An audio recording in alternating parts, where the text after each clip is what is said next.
দেশের বিরাজমান পরিস্থিতির কারণে ঠাকুরগাঁও পঞ্চগড় জেলার বেশ কিছু সীমান্তবর্তী এলাকার মাইনরিটি মানুষের মাঝে আতঙ্ক বিরাজ করছিল। নিরাপত্তা নিয়ে শঙ্কা কাজ করায় তারা বিজিবি ক্যাম্পের আশপাশে আশ্রয় নিয়েছিল। তবে সীমান্তে বিজিবির সার্বক্ষণিক টহলে স্বস্তি ফিরেছে তাদের মাঝে।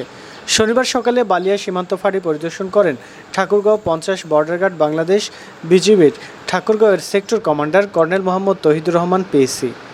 এই সময় ঠাকুরগাঁও ব্যাটালিয়নের অধিনায়ক লেফটেন্যান্ট কর্নেল মোহাম্মদ তানজির আহমদ, সহকারী পরিচালক মিজানুর রহমান চৌধুরী, কোম্পানি কমান্ডার নায়েব সুবেদার মোহাম্মদ জসিম উদ্দিন সহ অন্যান্যরা উপস্থিত ছিলেন।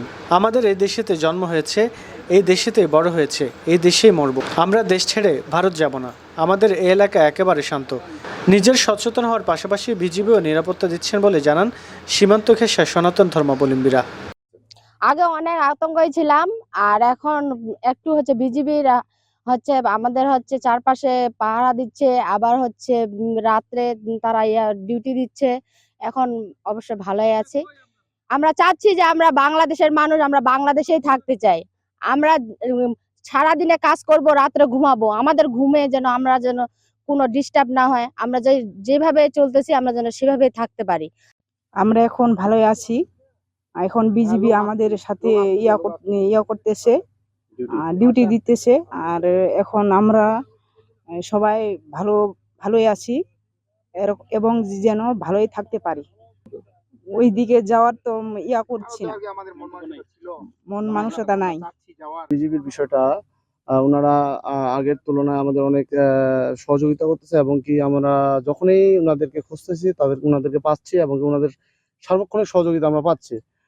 প্রয়োজনে আমাদের যে ভারত যাওয়ার বিষয়টা আসলে এই বাংলাদেশ ছেড়ে আসলে কাউকে যেতে চায় না মন, যে আমরা ভারতে চলে যাব আমাদের সবকিছু আর্থিক সম্বল ফেলে রেখে। এটা আমরা কখনো আশা করি না যে আমরা ভারতে যাব। বিজিবি হেল্প পাচ্ছি আমরা এখানে। মনে হয় যে বিজিবি আমাদের কথা দিয়ে বলছে যে আপনারা যেভাবে আমাদের সহযোগিতা চাইবেন আমরা সেভাবে সহযোগিতা করব। এটা কথা ওনারা বলছে, এই মাঠেই বলছে। এই মাঠে বলার পরে ওনারা এখন অনেক সহযোগিতা করতেছে। যে কোনো মুহূর্তে আমি যদি ওদেরকে ফোন দিই তাহলে ওরা যায়। পরিস্থিতি আসলে আমরা মনে হয় যে এখন আগের চেয়ে, ওই সোমবারের চেয়ে অনেক ভালো আছি, কিন্তু আতঙ্কিত আছি, এখনো আতঙ্কিত আছি। আতঙ্কিত থাকার কারণটাই হচ্ছে যে বিভিন্ন জায়গা থেকে বিভিন্ন রকম সংবাদ আসতেছে না। আমরা তো ওই ঘটনার পরেই আমরা তো এত মনে করে সজাগ আছি এখন পর্যন্ত।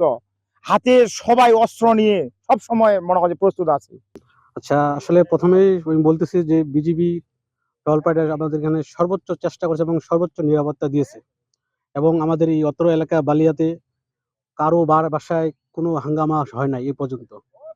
শুধু বাইরের কিছু লোকজন আসছিল এমনি বেড়াতে, হাঙ্গামা কোনো কিছু হয় না। যথেষ্ট আমাদের যে এখানে যে বিজিবি টহল পার্টি আছে, ওনারা সর্বোচ্চ চেষ্টা করছে আমাদের ভালো রাখার জন্য, এবং দিন রাত 24 জনেরা এখনো আমাদের এখানে টহল দিচ্ছে, এবং পাড়ায় পাড়ায় মহল্লায় যাচ্ছে।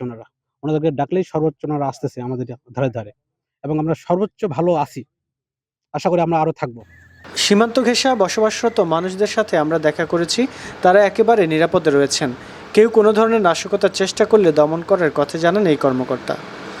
যে দেশের বিরাজমান পরিস্থিতির কারণে আমাদের ঠাকুরগাঁও এবং পঞ্চগড় অঞ্চলের বেশ কিছু সীমান্তবর্তী অঞ্চলের কিছু মাইনরিটি গ্রুপ তারা আতঙ্কগ্রস্ত হয়ে তারা আমাদের ক্যাম্পের আশেপাশে সমবেত হয়েছিল। তা আমরা তাদের নিরাপত্তা নিয়ে তারা শঙ্কা প্রকাশ করেছিল। আমরা তাদেরকে আশ্বস্ত করেছি এবং আমরা নিরাপত্তা ব্যবস্থা জোরদার করেছি, এবং আমরা সার্বক্ষণিক টহল পরিচালনা করছি। এবং এই টহল পরিচালনা করা এবং তাদের সাথে সার্বক্ষণিক যোগাযোগ রাখার জন্য বর্তমানে আইন শৃঙ্খলা পরিস্থিতির উন্নতি হয়েছে, এবং আমি আশা করি যে তারা আমাদেরকে যেভাবে সহায়তা করে যাচ্ছেন সেটা তারা বজায় রাখবেন। এবং আমরা তাদেরকে এটা আশ্বস্ত করছি যে কোনো কুচক্রী মহল যদি এই ধরনের কোনো ব্যবস্থা গ্রহণ করে বা তাদেরকে নিরাপত্তা বিঘ্নিত করে, আমরা তাদের বিরুদ্ধে ব্যবস্থা নিব। বর্তমানে এলাকার পরিস্থিতি স্থিতিশীল রয়েছে।